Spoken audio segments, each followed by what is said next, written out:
Informers, आज का episode काफी ज्यादा एक्साइटिंग होने वाला है क्योंकि हम दुनिया के सबसे पावरफुल ग्राफिक कार्ड को माइनिंग के लिए टेस्ट करने वाले हैं। इस ग्राफिक कार्ड को पाने के लिए दुनिया भर में रेस लग रही है। कंपनीज आपस में compete कर रही है, एआई प्रोग्रामर्स आपस में compete कर रहे हैं, माइनर्स compete कर रहे हैं और साथ ही साथ कंट्रीज तक compete कर रही है कि वो इस ग्राफिक कार्ड को ज़्यादा से ज़्यादा अपने स्टॉक में रख सके। हमें खुद ये ग्राफिक कार्ड फिनफार्म में 6 महीने की वेटिंग के बाद जाके रिसीव हुआ है। तो ऑफ कोर्स माइनिंग की टेस्टिंग तो बनती है क्योंकि इस ग्राफिक कार्ड की सबसे खास बात ही यही है कि जितने भी एग्जिस्टिंग एसिक माइनर्स है ये उससे भी ज़्यादा एफिशिएंसी रखता है। तो माइनिंग का टेस्ट करना तो बनता ही है। तो इसलिए वीडियो एंड तक देखनी है क्योंकि सारे टेस्ट हम यहाँ पे करने वाले हैं। मोस्ट प्रॉफिटेबल एल्गोरिदम माइन करने वाले हैं, इसका एक बार रेवेन्यू एनालिसिस भी करने वाले हैं। तो वीडियो बीच में नहीं छोड़नी है। और वीडियो में आगे बढ़ने से पहले अगर फिनफार्म को पहले सब्सक्राइब नहीं कर रखा है तो मेक श्योर आप वीडियो पॉज करके पहले सब्सक्राइब बटन दबा रहे हो क्योंकि कंटेंट बढ़िया होने वाला है, ये हमारी गारंटी है। तो चलिए चलते हैं सीधा स्क्रीन की तरफ। फिनफार्मर्स, हमने इसी ग्राफिक कार्ड पे अक्टूबर 8 2023 को भी एक वीडियो बनाई थी कि most profitable graphic card to mine, and उस वीडियो में मैंने ये चीज़ भी बताई थी कि टेथर उसने एक बहुत बड़ा ऑर्डर दिया है ताकि वो ये ग्राफिक कार्ड्स खरीद सके।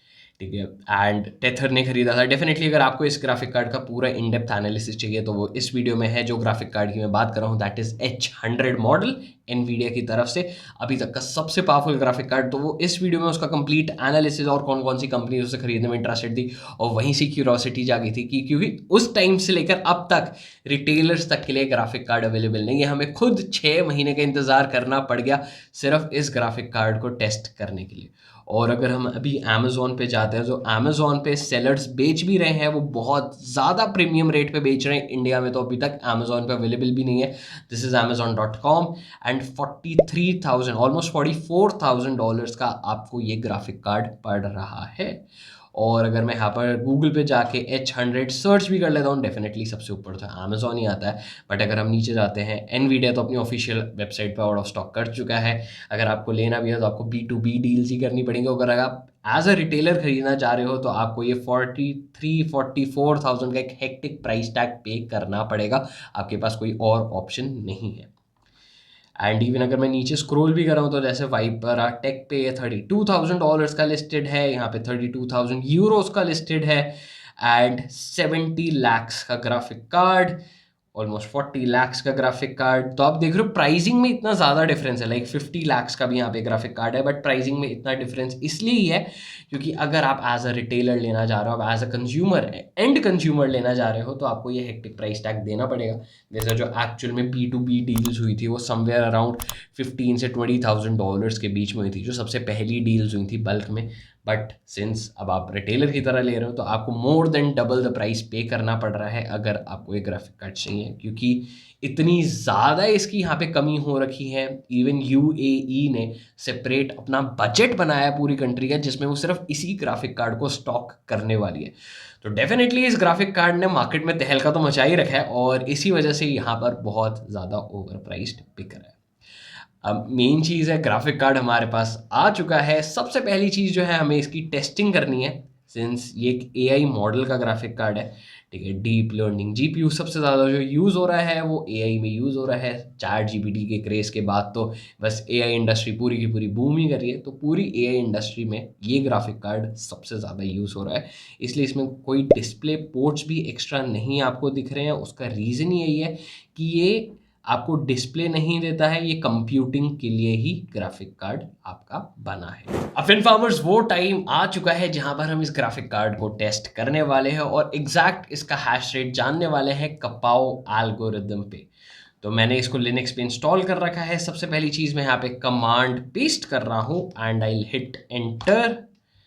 ठीक है, तो ये टीरेक्स माइनर अपना डाउनलोड इसने स्टार्ट कर दिया है एंड इसने टैग भी जनरेट कर दिया था। Generating tag 1.16 GB for epoch 20। ठीक है, कैंट गेट फान स्पीड। ओके, अब ये स्टॉक सेटिंग्स पे है, मैंने इसकी सेटिंग्स के साथ कोई छेड़ाछाड़ी नहीं करी है। जो भी इसकी बाय डिफॉल्ट स्टॉक सेटिंग्स थी वही एग्जैक्ट इसमें सेटिंग्स है।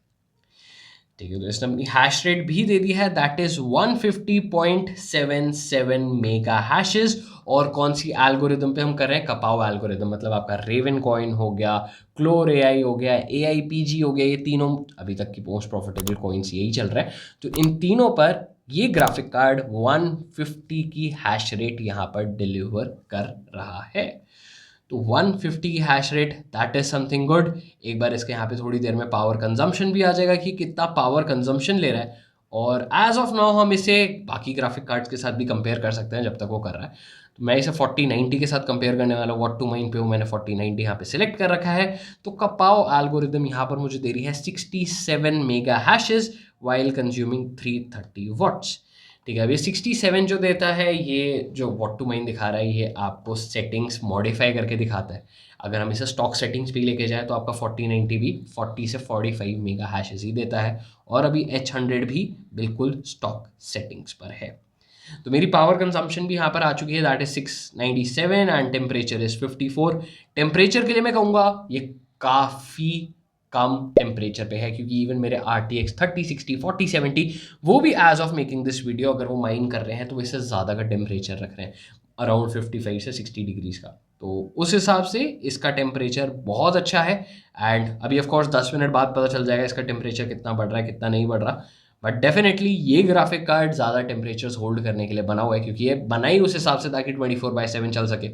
क्योंकि अगर हम 4090 की बात करते हैं तो वो 24/7 के लिए नहीं बन रखा, बट हम उसे माइनिंग में यूज़ करते हैं। ठीक है, तो 57 डिग्रीज, तो धीरे धीरे इसका टेम्परेचर बढ़ रहा है, पता चल रहा है 54, 56, 57। एंड हैश रेट जो आ रही है वो 149 तक ड्रॉप हो चुकी है, बट 150। एंड मैंने इसे एक बार पहले भी टेस्ट कर रखा था, मुझे 154 तक की भी मिली थी। एंड जो मेरा टेम्परेचर उस टाइम पे चल रहा था that was around 46 degree Celsius. Okay, तो मुझे नहीं लगता अब इससे ऊपर जाने वाली है। एक बार जल्दी से जाके इसका प्रॉफिटेबिलिटी एनालिसिस भी कर लेते हैं। कपाओ एल्गोरिदम मैंने नाइस हैश पे ऑलरेडी सिलेक्ट कर रखी है, एंड मुझे यहाँ पे क्या डालना है 150, कैलकुलेट। ठीक है, तो मैं एक दिन में करीबन 3.16 यूएस डॉलर्स इस ग्राफिक कार्ड से माइन कर रहा हूँ। अब आप सबसे पहला क्वेश्चन पूछोगे, मैंने तो वीडियो की स्टार्टिंग में कहा था कि ये एसिक माइनर से ज़्यादा एफिशिएंट है, बट स्टिल ये रेवेन्यू कम जनरेट करके दे रहा है। मैंने एफिशिएंसी की बात करी थी, मैंने रेवेन्यू की बात नहीं करी। मतलब जितनी ये इलेक्ट्रिसिटी कंज्यूम कर रहा है, इतना रेवेन्यू जनरेट करने के लिए वो कम है एज़ कम्पेयर टू आपके एसिक माइनर्स। और दूसरी चीज़, अभी ये वाला ग्राफिक कार्ड मार्केट में बहुत ज़्यादा ओवर प्राइस है। लाइक आप 3 टाइम्स द कॉस्ट पे कर रहे हो सिर्फ ये ग्राफिक कार्ड लेने के लिए। और अगर आप बल्क डीलिंग करते हो और आपने स्टार्टिंग में कर ली होती तो आपको ग्राफिक कार्ड, कुछ लोगों को तो शायद इंडियन करेंसी में आप कन्वर्ट करोगे तो 5 से 10 लाख रुपए का ही मिला था। तो वो काफ़ी अच्छी एडवांटेज थी कि जिन्होंने उस प्राइस रेंज में ले लिया तो वो बहुत जल्दी ब्रेक इवन कर सकते हैं इस ग्राफिक कार्ड पे। लेकिन अगर आपको 43-44,000 का ये ग्राफिक कार्ड मिल रहा है और आप एक दिन में उससे सिर्फ $3 जनरेट कर रहे हो, एक बार कैलकुलेशन कर ही लेते हैं। ठीक है, मैंने गलती से F12 कर दिया। ठीक है तुम्हारे पास $43,000 अगर हम पे कर रहे हैं और $3 ये जनरेट कर रहा है तो 14,333 डेज, 40 साल लग जाएंगे आपको अपनी रिकवरी करने के लिए। तो इस प्राइस रेंज में डेफिनेटली मैं किसी को रिकमेंड नहीं करूँगा कि आप H100 लो, उसके थ्रू माइनिंग करो, क्योंकि ये वाला जो प्राइस रेंज है बहुत ओवर प्राइस्ड है। वैसे जो इसकी एक्चुअल कॉस्ट है, जो इनवीडिया के CEO ने भी बोली थी, वो समवेयर अराउंड हो सकता है, जब ये थोड़ा हाइप ख़त्म हो जाए तो आपको $1,000 से $2,000 की भी प्राइस रेंज में ग्राफिक कार्ड मिल जाए। बट डेफिनेटली वो टाइम आने में बहुत दूर है, क्योंकि जब तक एनवीडिया भी डोमिनेट कर रहा है और जब तक मार्केट में इतनी ज़्यादा डिमांड है, तब तक इस ग्राफिक कार्ड के तो रेट्स कम नहीं होने वाले हैं। और फाइनल हैश रेट जो हमें यहाँ पर मिल रहा है दैट इज़ 150 मेगा हैशेस। तो ठीक है, 154 तक पहुँच चुका है एंड टेम्परेचर जो है इसका 57 पर स्टेबल हो चुका है। तो 154 भी कर लिया हमने, शायद $1.2 एक्स्ट्रा कमा भी लिए, बट डजेंट मैटर। बट मैंने इस ग्राफिक कार्ड को टेस्ट करने के लिए 6 महीने वेट करा है एंड मैंने आज तक किसी ग्राफिक कार्ड में 154 की हैश रेट कपाओ एल्गोरिदम पे नहीं देखी है। अफिन बस जल्दी से मुझे एक चीज़ कमेंट करके बता दो, अगर आपको ये ग्राफिक कार्ड $1,000-2,000 की रेंज में मिले तो क्या आप इसे लेने में इंटरेस्टेड होगे? तो ये चीज़ मुझे कमेंट सेक्शन में ज़रूर बता देना। ऑलराइट इन्फॉर्मर्स, अब आज के एपिसोड में बस इतने। वीडियो में यहाँ तक पहुंचोगे तो बिना लाइक करे बगैर नहीं जाना, और ऐसी और कंटेंट के लिए फिन फार्म को अभी के अभी सब्सक्राइब कर लो। हम फिर मिलेंगे एक नए एपिसोड के साथ।